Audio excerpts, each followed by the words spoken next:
Hyderabad runner society ఆధ్వర్యంలో NMDC Hyderabad marathon 2014 13వ edition ఈ రోజు లాంఛనంగా స్టార్ట్ అయింది. నెక్లెస్ రోడ్ పీపుల్స్ ప్లాజా నుంచి గచ్చిబౌలి బాలయోగి స్టేడియం వరకు ఈ మారథాన్ కొనసాగుతోంది. ఇక ఫుల్ మారథాన్ జెండా ఊపి హైదరాబాద్ నగర పోలీస్ కమిషనర్ శ్రీనివాస్ రెడ్డి ఆరంభించారు. ఇక మారథాన్ లో వివిధ దేశాలకు చెందిన రన్నర్లు కూడా పాల్గొన్నారు.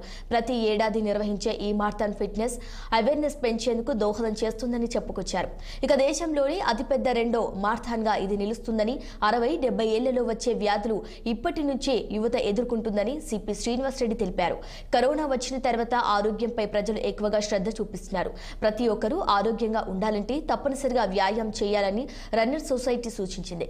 ఇక ఈ మారథాన్లో దేశవ్యాప్తంగా వివిధ రాష్ట్రాలకు చెందిన రన్నర్స్ కూడా పాల్గొన్నారు.